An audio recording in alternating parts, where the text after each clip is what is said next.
Yo, bonjour à tous, bienvenue sur la Cobra TV. Ici Benji, je vous accueille dans l'appartement Cobra. Aujourd'hui, ambiance tamisée, oui, on va parler d'une typologie de produit qui séduit de plus en plus de monde aujourd'hui. Il s'agit de vidéoprojection à ultra courte focale. Ce sont des projecteurs là qu'on va coller tout près du mur et qui vous envoient une grande image, type cinéma, dans votre salon. Et aujourd'hui dans cette vidéo, on va parler d'un produit, le V6050 de la marque BenQ. Alors la marque BenQ est une marque taïwanaise qui est leader dans la vidéoprojection à technologie DLP.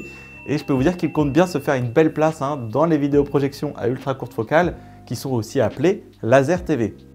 Ces produits ont pour vocation de venir remplacer le téléviseur dans votre salon. Et dans cette vidéo, je vais vous montrer les trucs cool, les trucs moins cool de cette technologie et voir si ça remplace bel et bien une TV.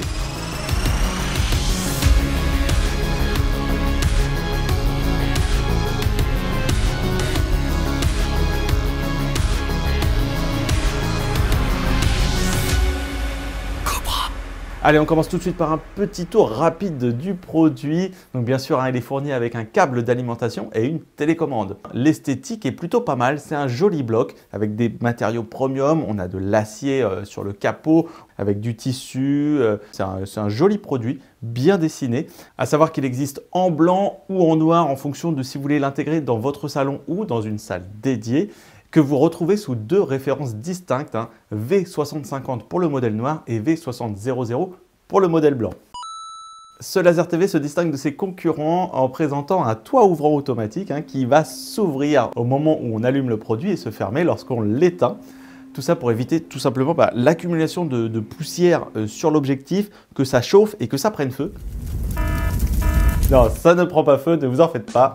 Mais voilà, ça évite d'endommager l'objectif et de dégrader l'image. Et ça donne une plus longue durée de vie, bien sûr, à votre produit.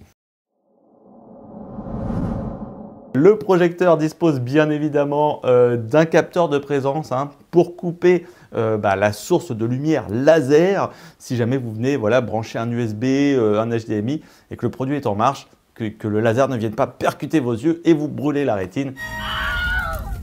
Et puis bien sûr, pour les enfants qui tournent autour, à qui on répète 1000 fois, attention, non, ne t'approche pas du vidéoprojecteur, eh bien vous pouvez désactiver cette sécurité afin qu'ils prennent une bonne leçon. Alors oui, la source de lumière est laser, ce qui offre au produit une énorme durée de vie, 20 000 heures, ce qui fait à peu près 5 heures d'utilisation par jour pendant 10 ans. Donc vous avez le temps de voir venir le truc. Et puis je pense que d'ici là, on aura changé de délire au niveau des technos. On sera plus dans Minority Report. À savoir qu'en plus, vous pouvez régler la puissance du laser sur 3 niveaux. Normal, Eco ou Smart Eco pour ainsi encore prolonger la durée de vie de votre produit. Ensuite, niveau connectique, à l'arrière du produit, vous avez deux HDMI 2.0, un USB 3.0, une SPDIF ou optique et une RS232. Sur le côté, on retrouve deux ports USB, un qui est voué à la mise à jour du firmware du produit et l'autre qui peut servir de lecteur multimédia en y branchant une clé ou un disque dur. Mais attention au format audio de vos fichiers. Bien sûr, la télécommande présente également un joli look premium, bicolore avec un jeu de matière. Facile à prendre en main, elle propose pas mal de raccourcis vers les modes d'image, plutôt pratique et intuitive, et surtout un petit bouton Key Light pour la rétroéclairer sur le côté, ça j'ai bien aimé. Allez, maintenant on attaque l'installation du produit. Alors déjà, c'est nettement plus facile qu'une grosse télé où il faut être deux. Là, c'est largement gérable tout seul. Le produit fait 10 kg, 50 cm sur 40 pour 16 cm de haut. Franchement, c'est plutôt facile à manier, il n'y a pas de problème là-dessus. À savoir que moi, dans cette vidéo, je voulais installer dans deux configurations, puisque je sais que parmi vous, certains voudront l'installer, comme je l'ai fait ici dans l'appartement Cobra, dans votre salon, sur un mur blanc pour justement éliminer le téléviseur du salon. Et puis, je l'ai mis dans une salle dédiée avec un écran à gain pour tirer au mieux des capacités du produit. Alors déjà, dans les deux cas, BenQ a mis en place un système super pratique, c'est-à-dire qu'ils ont intégré à l'arrière du vidéoprojecteur deux petites réglettes graduées pour vous afficher une diagonale d'image comprise entre 70 et 120 pouces avec un écartement avec le mur qui se mesure entre 7,5 et 33 cm. À savoir que BenQ s'est fixé comme image, on va dire standard, 100 pouces, qui demande un écartement avec votre mur d'une vingtaine de centimètres. Donc ces réglettes, une fois qu'on les a sorties, on peut soit les visser donc pour qu'elles restent solides, donc comme ça il n'y a plus qu'à le poser au mur. Et voilà, vous avez une image bien rectangle parce qu'il faut savoir qu'avec ce genre de produit, eh bien, le rapport de projection est tellement court qu'il suffit que le projecteur soit un petit peu mis de travers pour que l'image prenne tout de suite beaucoup de trapèze. Et donc voilà, avec ces réglettes, eh bien, ça permet d'avoir une jolie image bien rectangle. Sur un mur blanc, voilà deux conditions dont il faut s'assurer pour bien profiter du produit. Alors, il faut avoir un mur nickel avec une surface bien plane parce qu'il faut savoir que chaque ondulation, chaque irrégularité de votre mur, eh bien, elle va être répercutée sur l'image. Moi, par exemple, j'ai une petite ondulation, eh bien, j'ai une petite ondulation sur l'image. Alors moi, ça va, c'est petit, donc c'est vraiment pas dérangeant, mais bon, il faut quand même vérifier ça. Et ensuite, il faut être capable de plonger votre pièce dans la pénombre. Si vous avez de la lumière ambiante, une lumière de journée qui arrive, eh bien, elle va venir se mélanger à la lumière du laser. Et sur votre mur blanc, eh bien, ça va vous donner des couleurs délavées, vous allez perdre les contrastes, perdre les noirs. Et voilà, l'expérience va être vachement moins sympa. Donc en condition appartement, il faut avoir un mur nickel et pouvoir plonger la pièce dans le noir. Dans le cas d'une installation dans une pièce dédiée avec un écran à gain, un écran technique. Alors, qu'est-ce que c'est un écran technique? Rapidement, eh bien, c'est un écran qui présente des micro-réflecteurs qui sont orientés vers le bas, comme ça, et qui vont donc récupérer la lumière du laser pour vous la reprojeter de manière optimisée au spectateur, tout en éliminant 93% de la luminosité ambiante. Donc soit des spots, de la lumière du jour. Vraiment un écran à gain, c'est assez magique de ce côté-là. C'est hyper impressionnant. Vous allez voir, j'ai allumé, éteint la lumière et vous allez voir que vraiment il y a très peu de pertes. Les couleurs restent vives et on garde une très belle image. Pour l'installation, ça va vous demander un petit peu plus de temps qu'un appartement, puisque là, il va falloir bien caler l'image dans le cadre de votre écran. Donc ça va demander un petit peu plus de précision. Et voilà, moi, mon conseil, ce serait de placer d'abord le projecteur et ensuite l'écran. À savoir que donc, dans les deux configurations, il faut placer le projecteur sur un banc TV, enfin, il faut le surélever afin que vous ayez l'image à hauteur du spectateur. Parce qu'on ne peut pas réellement monter l'image. Disons qu'on peut le faire, mais c'est vraiment déconseillé puisque si on monte l'image, elle va prendre du trapèze et pour corriger ce trapèze, le projecteur va dégrader l'image et ainsi vous allez perdre en définition dans toute la partie haute de l'image. Donc clairement, on n'a pas envie de faire ça. Ensuite, vous avez bien sûr un motif de test qui vous affiche une grille afin de bien positionner le produit comme vous le souhaitez. Et enfin, pour le zoom ou la mise au point, de ce côté-là, ça se fait automatiquement et ça, c'est plutôt pratique. À savoir qu'il y a quand même un zoom motorisé si vous souhaitez intervenir sur le rendu de l'image, si vous voulez qu'elle soit un peu plus dure ou un peu plus douce, un peu plus floue en fonction de vos préférences, évidemment. Allez, maintenant on passe à l'allumage du produit. Alors là, première petite déconvenue, il faut bien reconnaître que le produit fait un peu de bruit. Le système de ventilation dégage à peu près entre 39 et 40 décibels. Donc oui, on entend le produit tourner.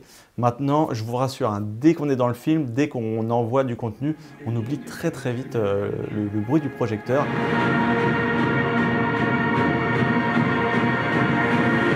Bon alors si on veut maintenant faire le comparatif avec une télé, alors oui, c'est beaucoup plus simple à mettre en place. Vous pouvez aussi plus facilement le ranger. Par contre, évidemment, si vous l'installez avec un écran à gain, ça prend la même place qu'une télé. Donc voilà, et ça fait même un petit peu plus de bruit. Allez, on attaque la partie image du produit. Et c'est un petit peu ce qui est le plus important. Si on investit dans un vidéoprojecteur, c'est pour avoir une belle, grande image.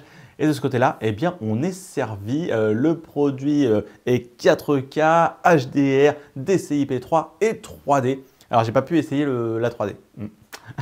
Alors, on va commencer un petit peu technique et on va commencer avec la résolution 4K. Parce que j'en entends déjà me dire Oui, mais c'est pas de la vraie 4K, c'est de la 4K Vobulation. Hein. Alors, il faut savoir que pour obtenir une résolution 4K, hein, c'est-à-dire 3840 pixels par 2160, eh bien, il y a deux façons d'y parvenir. Il y a des projecteurs qui utilisent une matrice native et qui vont vous afficher donc le nombre de lignes et le nombre de colonnes pour vous afficher les 8,3 millions de pixels. Et en deux, vous avez les vidéoprojecteurs équipés d'une technologie développée par Texas Instruments, la technologie XPR, qui utilise une matrice Full HD et qui va la faire déplacer sur 4 positions de manière successive afin de vous afficher 4 fois du Full HD et ainsi récupérer l'ensemble des 8,3 millions de pixels. Et seule la technologie DLP est capable de le faire car elle tourne suffisamment rapidement pour vous envoyer donc 4 fois du Full HD. Donc, c'est deux méthodes pour y arriver différentes, mais le résultat à l'œil sera le même. Alors, niveau puissance lumineuse, le produit affiche 3000 lumens, une puissance qui va varier en fonction des modes d'image qu'on active. À savoir donc que cette puissance lumineuse va permettre au produit de vous envoyer une image lisible même en pleine journée. Alors, comme je vous expliquais tout à l'heure, sur un écran à gain, il n'y a pas de problème. Sur un mur blanc, c'est une autre histoire.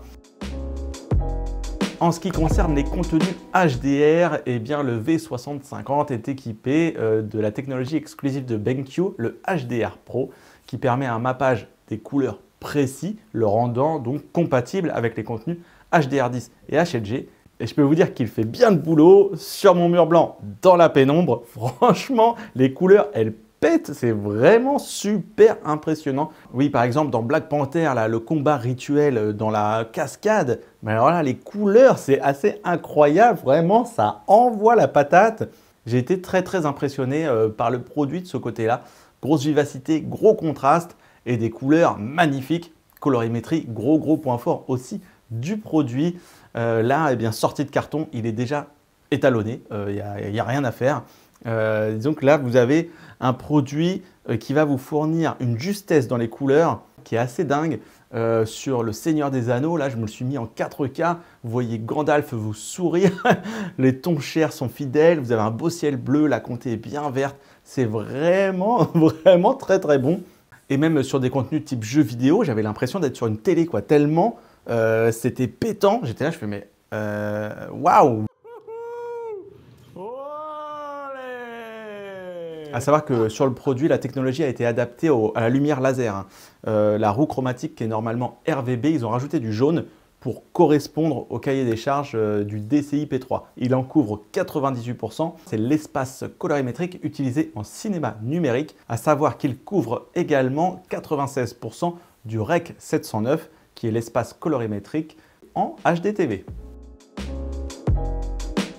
Ce produit propose également bien sûr de l'interpolation de mouvement, c'est-à-dire qu'il va vous permettre de fluidifier l'image, fluidifier les animations en utilisant la technologie MEMC et qui est réglable sur 3 niveaux, bas, moyen et élevé pour aller jusqu'à 120 Hz. Bien sûr, vous pouvez le désactiver pour revenir à la cadence originale du cinéma, le 24p. Mais c'est vrai que sur des films en 4K comme 1917 qui sont uniquement des travelling, je dois bien reconnaître que moi qui ai plutôt l'habitude de le désactiver, là je l'ai mis sur bas ou moyen et ça marche bien. Moi j'ai pas noté de problème de ce côté-là. Alors bien sûr, vous avez différents modes d'image et je tiens à préciser quand même que lorsqu'on change de mode d'image, ça mouline un petit peu. Alors, vous avez un mode auto qui va détecter si le contenu est HDR10. Vous pouvez désactiver ce mode et vous avez alors accès donc, à un mode cinéma qui présente une belle luminosité et des couleurs, un étalonnage un peu cinéma, un peu terne. Ensuite, vous avez le mode DCI P3. Donc là, ça va atténuer un peu la luminosité du produit. Par contre, ça va rendre les couleurs bien plus punchy, bien plus vives, avec un beau rendu cinéma. Vous avez le mode salon avec une luminosité un peu intermédiaire, on va dire, et qui s'exprimera surtout très bien avec un écran à gain pour vous restituer des couleurs et une texture type TV. Ensuite, vous avez le mode Bright, ça va booster la luminosité au max. Par contre, on va perdre un peu de vivacité dans les couleurs. Voilà. Enfin, vous avez un mode User, c'est le mode où vous pouvez y mettre vos réglages. Alors, il n'y a pas de mode jeu. Donc voilà, donc c'est pas le produit qu'on va conseiller clairement pour les joueurs. Il affiche un temps de latence qui avoisine les 80 millisecondes. Donc voilà, pour des jeux qui demandent beaucoup de réactivité, type jeu de combat, Street Fighter ou FPS, on va oublier ce genre de produit. Par contre, j'ai pris pas mal de plaisir à jouer à des jeux d'aventure, hein, comme Spider-Man, Miles Morales, Tomb Raider ou encore God of War. Vraiment là, c'est génialissime. C'est des jeux qui ont des décors immenses. Et là, l'avoir comme ça sur une grande image, je peux vous dire, swinger comme ça entre les buildings de New York, eh bien l'expérience est beaucoup plus fun et beaucoup plus immersive que sur une télé. Vraiment, j'ai pris beaucoup de plaisir à y jouer. Et en plus, honnêtement, on se recalibre très vite. Hein. Autant de réactions. Moi, j'ai pu me battre sans problème hein, sur Spider-Man et je réussissais même mes combos sur Street Fighter. Donc voilà, c'est largement jouable, mais bien sûr, ce n'est pas optimisé et ce n'est pas vers ça que je vous orienterai si vous êtes un joueur pro.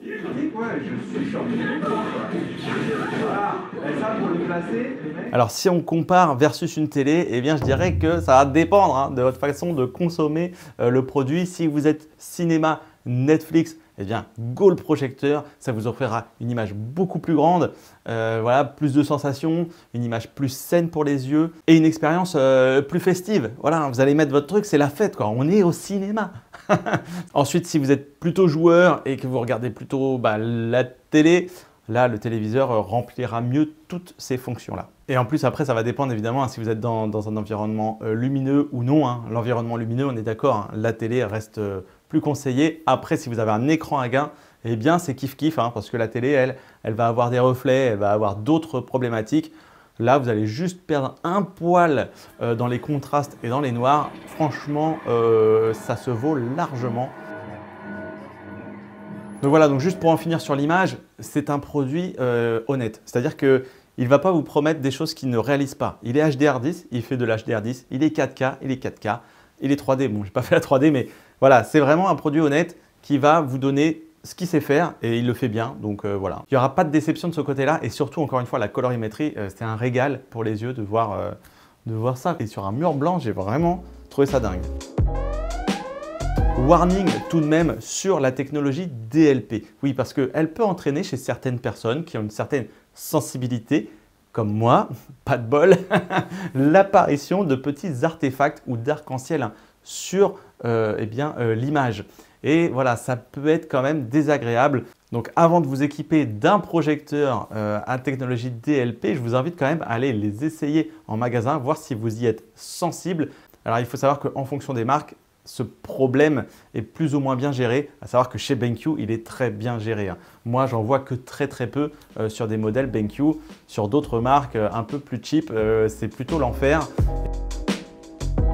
On attaque maintenant la partie connectée du produit et on a vite fait le tour puisque ce produit n'est pas du tout connecté, hein, pas Bluetooth, pas Wi-Fi, pas de prise LAN et voilà, et pas d'écran d'accueil avec des services de streaming. Alors à savoir qu'on peut y remédier relativement facilement, hein. Vous pouvez bien sûr y brancher votre box, votre PlayStation ou encore un Fire Stick ou un dongle Google TV. Moi c'est ce que je vous conseillerais de faire, hein. Un petit dongle Google TV à l'arrière du produit et voilà, vous avez du coup accès à tout. On peut régler le truc assez vite. Hein.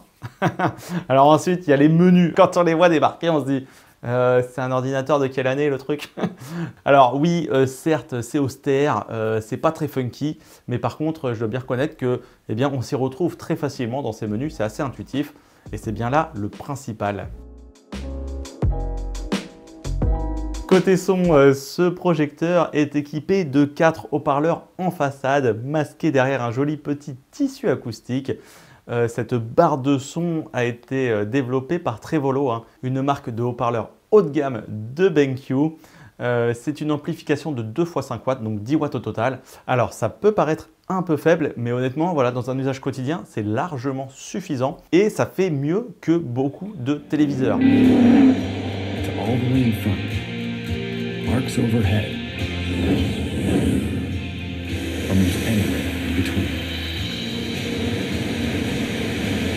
Today, you will feel every dimension. How does that sound? Alors la seule chose qu'on pourrait lui reprocher, c'est que c'est un système stéréo, hein, donc ça va manquer un peu d'amplitude. Hein. La scène n'est pas très large et c'est vrai que lorsqu'on regarde un film, un grand film, c'est vrai qu'on aimerait avoir un peu plus d'effet. Donc là évidemment, vous pouvez utiliser l'HDMI ARC ou l'optique pour y relier un système home cinéma hein, avec amplificateur et enceinte. Pour moi, ce qui manque, c'est qu'on ne peut pas compléter juste un petit peu la barre de son. C'est-à-dire on ne peut pas juste ajouter un caisson ou deux voies arrière en Bluetooth. C'est soit la barre de son du projecteur, soit un système externe. Voilà. Bon bien voilà, merci beaucoup d'avoir regardé la vidéo. Alors au final, versus une télé. Non, pour moi ça ne remplace pas une télé. C'est une alternative, c'est une autre façon de consommer l'image. Ça va vraiment dépendre de votre configuration, de comment vous voulez intégrer le projecteur chez vous, si vous voulez mettre un écran à gain ou non. Et ensuite, qu'est-ce que vous consommez? Des films, du Netflix, du jeu, de la télévision classique. Donc voilà, c'est vraiment un produit qui va être plus adapté pour une consommation de films encore, de Netflix et pour quelqu'un qui veut se faire de belles séances, qui veut se poser devant son film, se faire une bonne soirée type cinéma. Voilà, écoutez, tous ces types de produits, projecteurs courte focale, longue focale, ultra courte focale, sont à voir, écouter, tester dans les magasins Cobra. Vous pouvez également bien sûr appeler les experts. Ils répondront bien sûr à toutes vos questions, que ce soit sur le chat ou par téléphone. Et enfin, moi, je suis disponible sur Twitter, sur Instagram, Benji Cobra TV. Ouais, je suis pas trop actif, mais ça va venir. Laissez-moi le temps d'arriver un peu. Voilà, je vous dis à très bientôt sur la Cobra TV. C'était Benji.